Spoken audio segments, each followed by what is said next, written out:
Hello everyone, কেমন আছেন সবাই? আমি মৌসুমি আর একবার আপনাদের আমি স্বাগত জানাচ্ছি আমার চ্যানেল বং লাইফ ব্লগসে। আশা করি আপনারা সবাই ভালো আছেন। তো লাস্ট ভিডিওতে আপনারা দেখেছিলেন যে আমরা থ্যাঙ্কসগিভিং ব্রেকে এসেছিলাম পাম স্প্রিং বলে একটা শহরে বেড়াতে এসেছিলাম। তো সেই পাম স্প্রিংয়েরই ডে টু না, এটা ফার্স্ট ডেই বলা যায়, কারণ আমরা জাস্ট আগের দিন রাত্রিবেলা পৌঁছেছিলামই। তো এটা নেক্সট দিন সকালবেলার ভিডিও।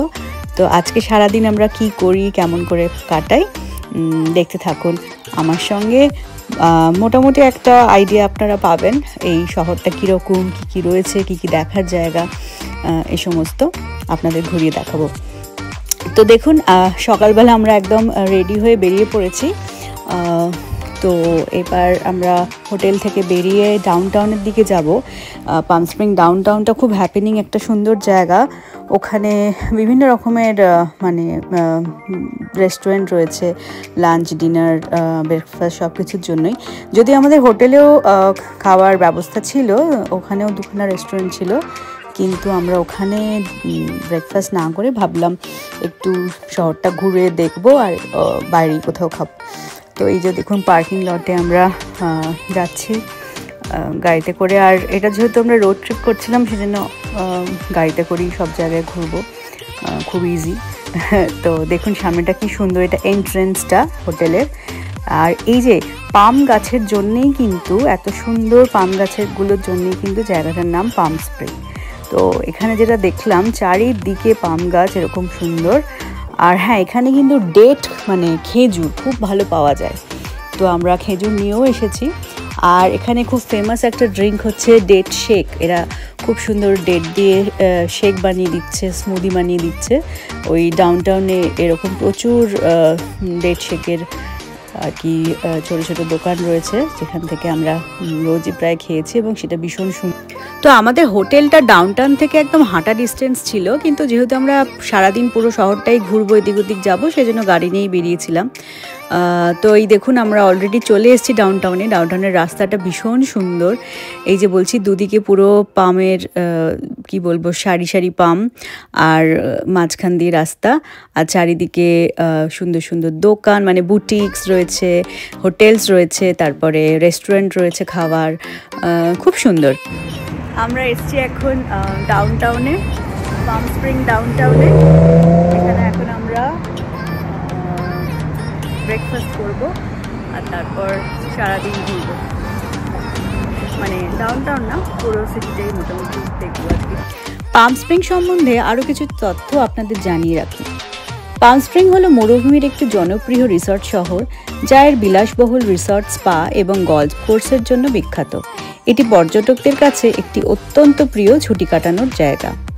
শহরটি তার মিড সেঞ্চুরি মডার্ন আর্কিটেকচারের জন্য পরিচিত, যা 1950-এর দশকে ভীষণ জনপ্রিয় ছিল। এখানে অনেক আইকনিক ডিজাইনারের বাড়ি রয়েছে। পাম স্প্রিংয়ে হাইকিং, বাইকিং এবং রক ক্লাইম্বিংয়ের মতো আউটডোর অ্যাক্টিভিটিগুলো প্রচুর ফেমাস। বিশেষ করে আশেপাশের স্যান জাস্টিনো পাহাড়ে এই সমস্ত কিছু করার সুযোগ সুবিধে রয়েছে। আর পাম স্প্রিং শহরটি সবচেয়ে বিখ্যাত যার জন্য, সেটি হচ্ছে রোটেটিং ট্রামওয়ে। এটি বিশ্বের সবচেয়ে বড় রোটেটিং ট্রামওয়ে। এটি পর্যটকদের স্যান জাস্টিনো সেন্ট পাহাড়ের একদম সামিটে নিয়ে যায় এবং সেখান থেকে নিচের শহরের দৃশ্য মনোমুগ্ধকর। আমরা যাব আজকে সেখানে, আপনাদের দেখাবো সেই অসাধারণ দৃশ্য। আর এখানে ফিল্ম ফেস্টিভ্যাল খুব বিখ্যাত, পাম স্প্রিং ইন্টারন্যাশনাল ফিল্ম ফেস্টিভ্যালের একটি এটি একটি বিশ্বখ্যাত চলচ্চিত্র উৎসব, যেটা আপনারা অনেকেই হয়তো জানেন, যা প্রতি বছর জানুয়ারিতে এই শহরেই কিন্তু অনুষ্ঠিত হয় এবং চলচ্চিত্র প্রেমী এবং সেলিব্রিটিদের যা একটা বিশেষ আকর্ষণের কারণ হয়ে ওঠে। সব অনেক আর্ট গ্যালারিজ এখানে, ফার্নিচার স্টোরস।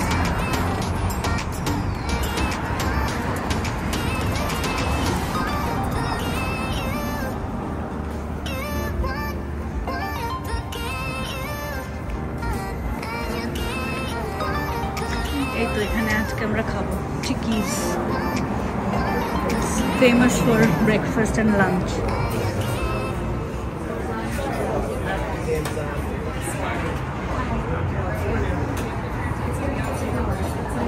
সামনের পাহাড়গুলো দেখুন কি সুন্দর। তো এইখানে কিন্তু একটু ওয়েটিং টাইম থাকে, যেহেতু একদম আমরা ব্রেকফাস্ট টাইমেই এসছি। আর স্পেশালি এটা মানে ব্রেকফাস্ট ব্রাঞ্চ বলা যায়, লাঞ্চ ব্রেকফাস্ট দুটো মিলিয়ে, যেটা ব্রাঞ্চের জন্য খুব ফেমাস। তো এটা আমরা ওই গুগল সার্চ করে এসছি, খুব ভালো এটা রিভিউ রয়েছে। তো আমরা একটু ওয়েট করতে হয়েছিল, ওই মোটামুটি 15-20 মিনিট মতো ওয়েটিং ছিল, কেন কি ভীষণ ভিড়। তো তারপর আমরা বসলাম খাওয়ার জন্য, তাও দেখছি মেনুতে কি কি আছে সেটাই দেখছি। এটা এটা কি ছিল? সালমান কি বলছিল?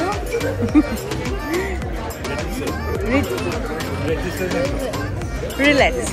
ওকে, রিলেটস আমারটা হচ্ছে সালমান রিলেটস। আচ্ছা, সালমানগুলো কিরমভাবে দিয়েছে? আর্যরটা কি? থাই কারি পর্ক। মিঠি তোমারটা কি? একটু জোরে বলো। Fried chicken and waffle. আর তোমারটা হচ্ছে অ্যাভোকাডো টোস্ট। আমার তো সো ফ্যান্সি। ব্রেকফাস্ট করার পর আমরা চলে গেলাম সেই ডেস্টিনেশনে যার নাম হচ্ছে পাম স্প্রিং এরিয়াল ট্রাম্পওয়ে, যেটার কথা আপনাদের বললাম। এটা হচ্ছে এখানকার সবচেয়ে ফেমাস একটা মানে টু ডু লিস্টের মধ্যে পড়ে, এটা সবাই করে। তো আমরা অনলাইনে এটা টিকিট পাইনি, অনলাইনে খুব কমই টিকিট সেল হয়, কিন্তু ওখানে গেলে টিকিট পাওয়া যায়। তো সেই জন্য আমরা ওখানে গিয়ে টিকিট কেটেছিলাম। কিন্তু অনলাইনে টিকিট কাটলে যেটা হয়, আপনি একটা পার্টিকুলার টাইমে তার জাস্ট আগে গিয়ে পৌঁছে সঙ্গে সঙ্গে আপনার স্লট থাকবে, আপনি করে নেবেন ওটা। কিন্তু ওখানে গিয়ে স্পট টিকিট কাটলে যেটা হয়, একটু ওয়েটিং টাইম থাকে, এই আর কি। সেটা 1 ঘন্টাও হতে পারে, 1.5 ঘন্টাও হতে পারে, যেরকম ভিড় সেই অনুযায়ী। তো আমরা যেহেতু বিশেষ কিছুই সেদিন করার ছিল না, এটাই মেইন আমাদের অ্যাক্টিভিটি ছিল। তো আমরা ভাবলাম ঠিক আছে, গিয়ে যতক্ষণই ওয়েট করতে হোক করবো, কোনো অসুবিধা নেই। তো এই দেখুন রাস্তাটা খুব সুন্দর ছিল, একটু এলিভেটেড, মানে এখান থেকে মোটামুটি শুরু হয়ে যায় একটু এলিভেশনটা। আর এই যে আমরা ঢুকে গেছি ভেতরে, তো গিয়ে দেখলাম বেশিক্ষণের লাইন ছিল না টিকিটের জন্য, অল্পই ছিল। তো আমরা মোটামুটি 1.5 ঘন্টার পরে একটা স্লট পেলাম। তো ওই 1.5 ঘন্টা আমরা একটা আউটডোর এরিয়া ছিল সেখানে ওয়েট করছিলাম। এই দেখুন ওপর থেকে এটা কিন্তু আসছে ট্রামটা, কি সুন্দর। তো এখানে প্রত্যেক হাফ অ্যান আওয়ারে একটা করে ট্রাম ছাড়ছে। তো প্রচুর টাইম স্লট, এমন নয় যে আপনি অনলাইনে টিকিট না পেলে এখানে আসতে পারবেন না বা টিকিট পাবেন না, পাবেন। তো একটু ওয়েট করতে হবে আপনাকে। এই যে, তো যতক্ষণ আমরা ওয়েট করছিলাম ততক্ষণ আমরা বাইরেটা একটু ঘুরে বেড়াচ্ছিলাম। বাইরেটা ভীষণ সুন্দর, একটা বেশ টেরাস টাইপের রয়েছে, যেখানে 3-4টে ক্যাফেটেরিয়া আছে। তো আপনার যদি ওয়েট করতে করতে লাঞ্চের বা কিছু খাওয়ার ইচ্ছে হয়, তো আপনি সেখানে আরামসে করে নিতে পারেন। আর একটা কথা হচ্ছে যে এখানে ওয়েদারটা সবসময় খুব সুন্দর থাকে, এটা একটা এই জায়গাটার ভীষণ প্লাস পয়েন্ট। হ্যালো, আমরা এখন ওয়েট করছি ট্রামের জন্য, এরিয়াল ট্রাম, যেটা করে আমরা অনেক দূর যাব। এটা এক্স্যাক্টলি কতটা উঁচু সেটা আমি পরে জেনে আপনি বলছি।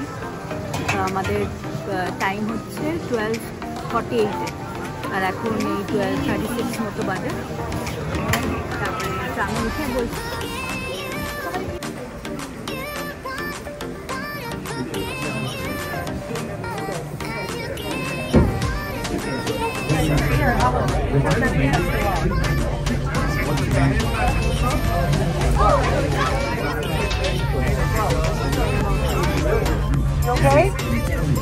তো পৌঁছে গেছি আমরা ট্রামে করে একদম ওপরে। এটার এলিভেশন হচ্ছে 8,500 ফিট, আর বেশ অনেকটাই উঁচু। এতটা উঁচু সত্যি কথা বলতে এরকম ট্রামবে আমি কখনো চড়িনি এর আগে। তো দেখুন ওপর থেকে নিচটা কি সুন্দর লাগছে দেখতে। এটা পুরো পাম স্প্রিং সিটিটার ভিউটা। ওই দূরে উইন্ডমিল রয়েছে, ওই উইন্ডমিলগুলো কিন্তু দেখার মতো, এটা আমরা পরে দেখব। আর উপরে মারাত্মক ঠান্ডা ছিল, মানে নিচে যেরকম কমফোর্টেবল আরামদায়ক আবহাওয়া, জ্যাকেট পরতেই হচ্ছে না, ওপরে ঠিক কনকনে ঠান্ডা। মানে এখানে ডিসেম্বরের আর মিড ডিসেম্বর থেকে জানুয়ারি ফেব্রুয়ারি নাকি বরফও পড়ে ওপরটাতে। তো আমাদের বলছিলেন অনেকেই যে আর কিছুদিন পর এখানে পুরো পুরো স্নোতে ঢেকে যাবে এবং স্নোয়েরও অনেক রকম অ্যাক্টিভিটিস হয়, কিন্তু আমরা পাইনি। তো ওই আমরা আর একটু পরে যারা যাবে তারা হয়তো স্নো দেখতে পাবে।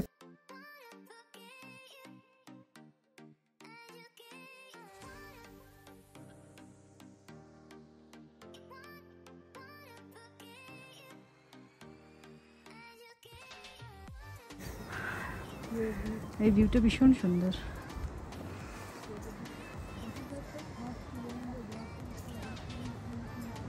এই যে নিচে পুরো শহরটা দেখা যাচ্ছে, ছোট ছোট বাড়ি।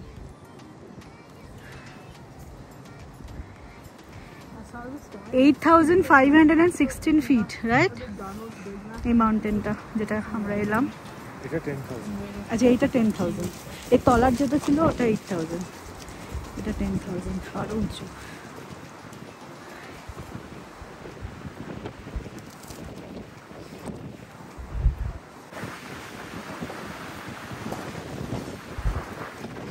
তো এখানে বিভিন্ন ফ্লোরে, সেকেন্ড ফ্লোর, থার্ড ফ্লোর এরকম করা রয়েছে।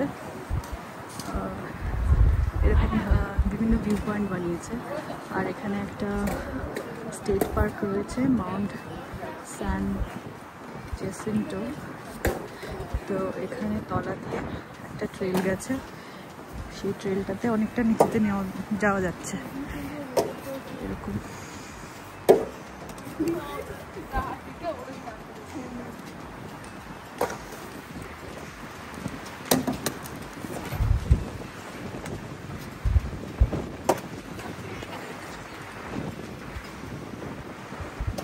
এই যে এই ট্রেলটা সুন্দর একটা বাঁধানো রাস্তা, এখান দিয়ে সবাই নিচে যাচ্ছে। আবার অনেকটাই নিচে নামতে তো অসুবিধা হবে না, কিন্তু উঠতে দম বেরিয়ে যাবে। তো আমরা দেখি যাই চারিদিকে পাহাড়, আর এই পাহাড়গুলো একদম গ্রিন, আর পাইন গাছ।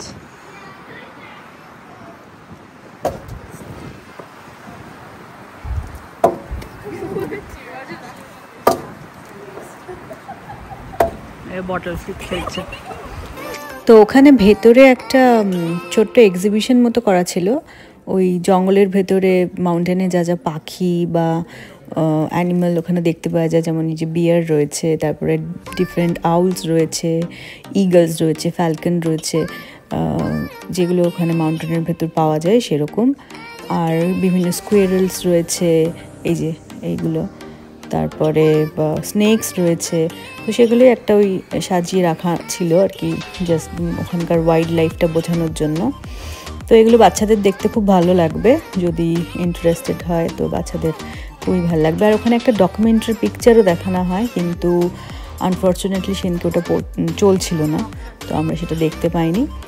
বাট ওভারঅল একটু ঘুরে দেখলাম, ভালো লাগলো দেখতে।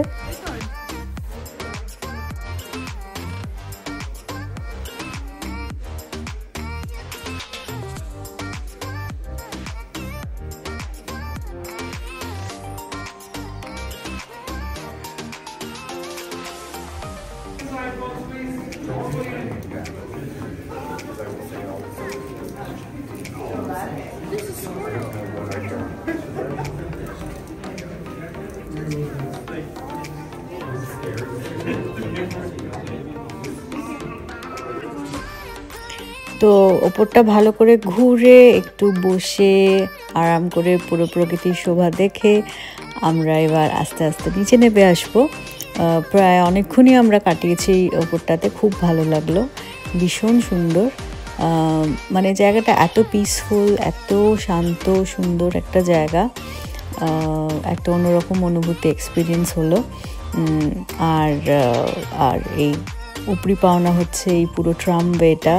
আর এই ট্রামটা কিন্তু রোটেটিং, মানে আমরা যখন উঠছিলাম আর নামছিলাম পুরো ট্রামটা কিন্তু ঘুরছিল, মানে পুরো একটা 360 ডিগ্রি ভিউ আমরা সবসময় দেখছিলাম।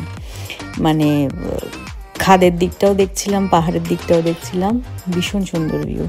আর ওপর থেকে যখন নিচে নামছিলাম তখন ভিউটা আরও সুন্দর ছিল। মানে নিচ থেকে ওপরটা তো একটু ভয় লাগছিল, কিন্তু উপর থেকে নিচে এত সুন্দর ভিউটা ছিল যে ওটা দেখেই মন ভরে যাচ্ছিল। এটা দেখুন কি সুন্দর ভিউটা। আর এই রাস্তাটা কিন্তু মানে অনেকে ক্লাইম্ব করেও ওঠেন, মানে ওয়ান ওয়ে পুরো ক্লাইম্ব করে উঠে আর এই ট্রামটা করে নাবে, এরকমও কিন্তু হয়, এরকমও কিন্তু করা যায়, মানে ট্রেক করে ওঠা যায়, ট্রেকিংয়েরও একটা এটার রাস্তা আছে।